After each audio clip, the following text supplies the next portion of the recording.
почему именно люди были выбраны для того, чтобы становиться богами. Я ваш ведущий и гид Матиас де Стефано. В данном эпизоде мы будем исследовать, почему конфедерация решила сделать людей богами и как это решение отразилось на всей галактике. Главная концепция всей Вселенной — осознавать «я», и что «я» — это то, что сейчас мы называем Богом.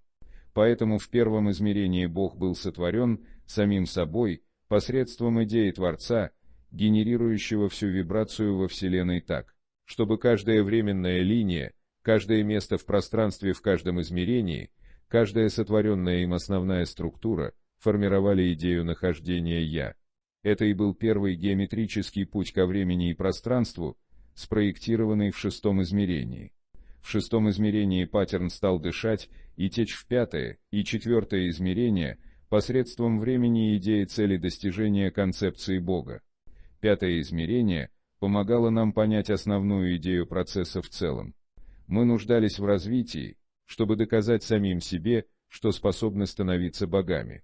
Это означает идею дерева, сотворяющего себя и выражающего себя в виде многих разных существ.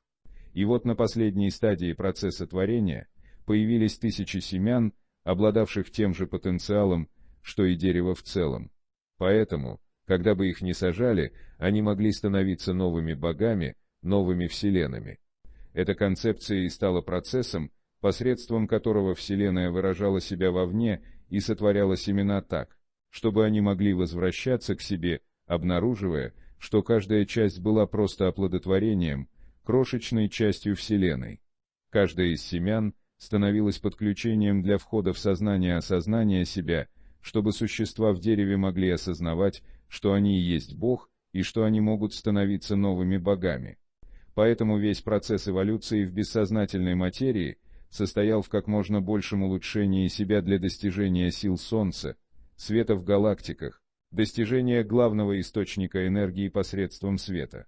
В сознательной материи процесс становился поиском света внутри. Бессознательный способ ищет ответы и питается эмоциями посредством внешнего мира, внешнего материального творения, в то время как сознательный достигает главной идеи Бога в себе, внутри. Главными структурами, движущимися во Вселенной, являются звезды и галактики, удерживающие паттерн творения, удерживающие паттерн божественности, отражая разные аспекты «я» посредством материи.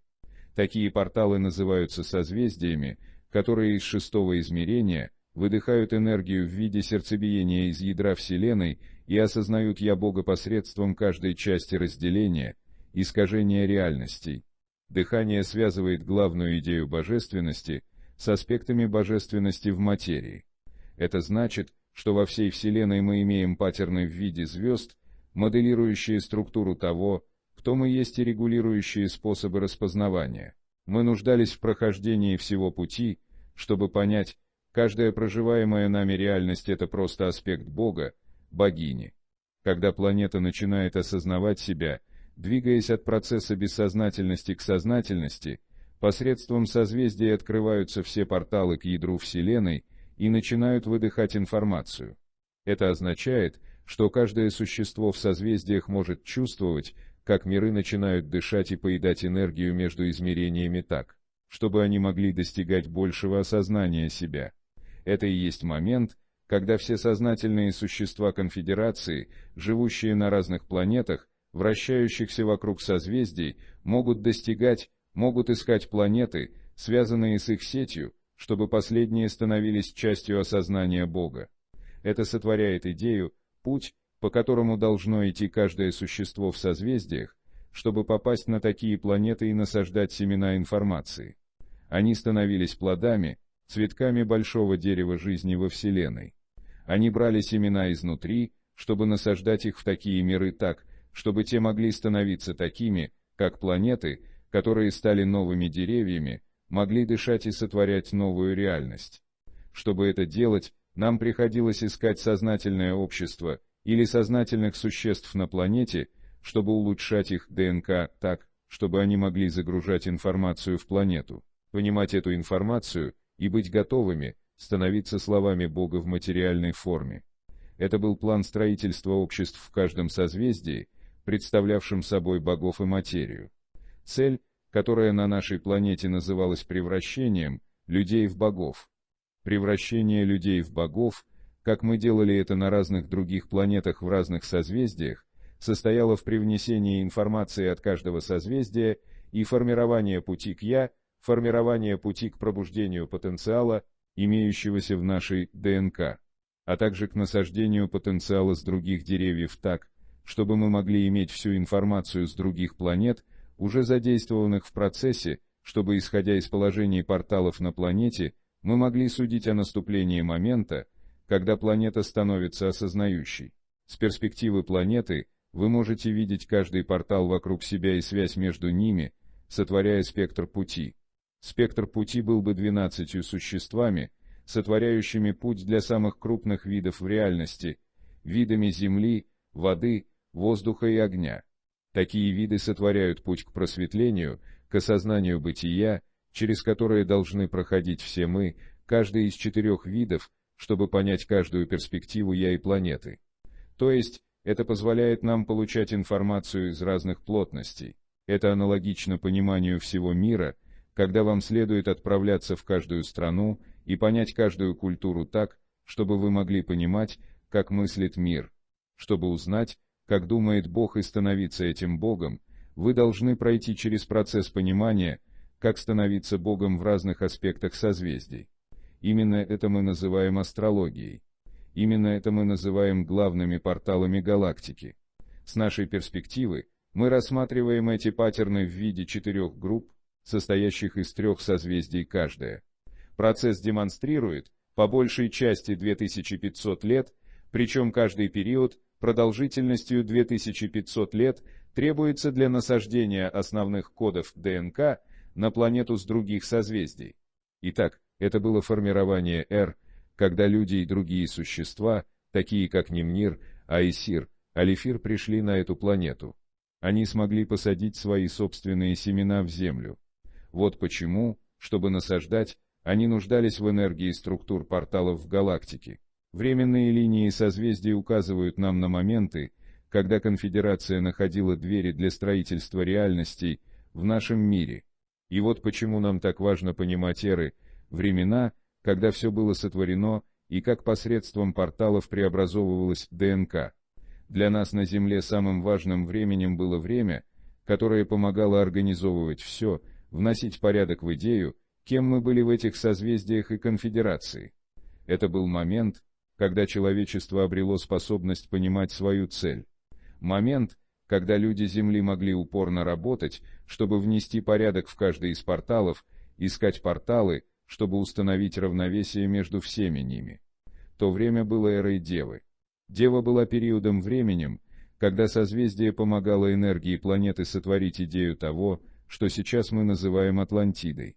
Когда начиналась Атлантида, это произошло не просто потому, что другие виды решили сотворить сознательное общество. На нашей планете случилось так, что эта планета получала информацию от Бога через портал Девы, позволяя людям становиться организованными против хаоса, который у нас царил раньше. Из-за хаоса, внесенного Айсир, мы начали организовывать общество, позволяющее нам сотворять процесс для развития человечества в другие сознательные виды и открывать портал для других видов для достижения Бога. Тот исторический момент был моментом, когда другие существа в созвездиях решили, что Земля готова получить информацию других семян. Также это было время, когда другие существа из других созвездий учили людей способу преобразования себя в Бога. Они делали это разными способами. Плеядианцы в 5 измерении привносили голографические структуры так, чтобы в наших энергетических паттернах мы могли иметь всю информацию о том, что нам следует делать, как мы можем преобразовывать себя, а вся информация, окружающая наше электромагнитное поле, могла загружаться, когда мы будем готовы это делать. С другой стороны, арктурианцы готовили вибрацию нашей крови и наших клеток. Это помогало нам достигать уровня вибрации для увязывания с вибрацией других цивилизаций. Цивилизации, живущие между 5 и 4 измерениями, имеют более высокий уровень вибрации, поэтому они способны достигать нашего собственного паттерна. Для того, чтобы пробудить паттерн нашей ДНК и коды семян, которые они давали нам на протяжении истории, им требовалось, чтобы мы находились на одном и том же уровне вибрации. Поэтому посредством подъема уровня вибрации нашей крови и наших клеток они помогали расшифровывать информацию нашей собственной ДНК так, чтобы мы могли достигать той же самой информации с других уровней. Это сотворило самый большой эволюционный скачок в сознании планеты, поскольку арктурианцы помогали каждому человеку повышать вибрацию и начинать слышать и загружать всю информацию из пятого и четвертого измерений. Сотворенная цивилизация позволяла достигать других порталов, достигать четвертого измерения и обретать способность говорить с пятым измерением. Цивилизация Атлантиды была подготовлена сириусианцами посредством архитектуры. Архитектура учила атлантов, как открывать порталы на планете, как распространяться по планете и как понимать процесс алхимии между звездами. Посредством загрузки кодов звезд мы способны открывать данные порталов Бога на Земле. Чтобы это делать, нам необходимо знать, как строить храмы здесь, на этой планете, материальным способом, чтобы третье измерение могло загружать всю информацию с других уровней. Во времена Атлантиды, чтобы достичь информации пятого измерения, мы не только поднимали вибрацию наших клеток, нашей ДНК, но и с помощью сириусианцев загружали ее в форму, в материальную форму для сотворения наших обществ. Для арктурианцев важность становиться Богом заключалась в том, чтобы быть способными пробуждать потенциал каждой эмоции, каждого паттерна в нашей ДНК, что помогало бы нам загружать информацию всей галактики. Для сириусианцев целью были не люди, для них это была планета. Вот почему они нуждались в сотворении обществ, работавших как муравьи, как пчелы, чтобы они могли трудиться все вместе, строить структуры, помогающие загружать в мир информацию из других уровней сознания. В общем, их целью была планета. Для плеядианцев целью было «я», поскольку они знали, что единственным способом, посредством которого они могли бы достичь преобразования реальности, были физические структуры, сотворенные ими в третьем измерении. Вот почему они учили нас, как строить структуру изнутри, посредством чакр. С помощью открытия порталов каждой чакры мы бы достигали пути к «я», Вселенной. Физические цивилизации Плеяд плюс их эфирные цивилизации помогали нам понять, что каждый раз нам следует проходить через 3 шага так, чтобы мы могли узнать о себе на разных уровнях. Наставляли, что это надлежащий путь к просветлению, верный способ становиться Богом. Сотворенный ими процесс состоял в том, что нам нужно загружать информацию путем нахождения совершенного количества вибрационной энергии в каждой чакре. Это было бы появлением энергетического паттерна ДНК, пробуждением кодов каждой расы и каждого вида, помогавшим нам быть теми, кто мы есть.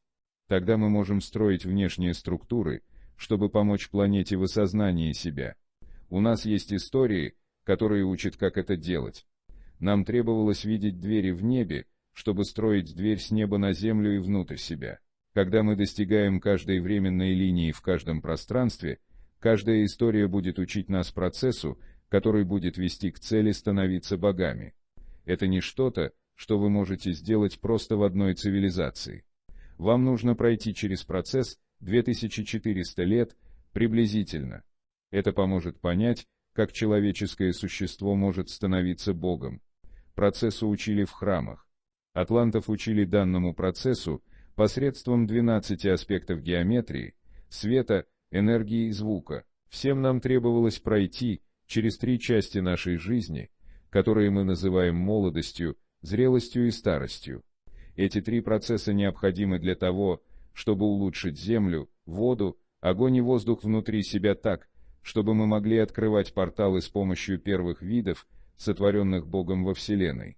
И это несмотря на то, что в галактике было много существ, не желавших, чтобы мы становились первыми видами, проверяющими на себе, как становиться богами. А все потому, что мы как люди имеем в себе так много энергии и так много эмоций, что можем удерживать в своей собственной жизни каждый спектр 12 фаз. Мы способны пережить их на протяжении всего одной жизни. Это такое количество энергии, которое для разных видов стало чем-то, что вынудило их решить не становиться частью конфедерации, если человечество обучит, как становиться богами и проходить через порталы времени и пространства. В частности, один из видов заявил конфедерации, что у людей так много энергии, что они бы убивали любого в галактике, если бы им предоставили место в парламенте конфедерации. То есть, они бы не одобрили, если бы люди развивались так быстро, как были запрограммированы делать. Сириусианцы говорили, что у нас есть временные линии. Временные линии — это моменты, когда Земля проходит через каждое из созвездий. Нам нужно учить людей, что у них имеется приблизительно всего лишь 2400 лет, чтобы проявить себя в одном из аспектов Бога. А есть, если вы этого не сделаете, вам придется ждать следующие 2400 лет, чтобы подтвердить, что вы делаете все надлежащим образом.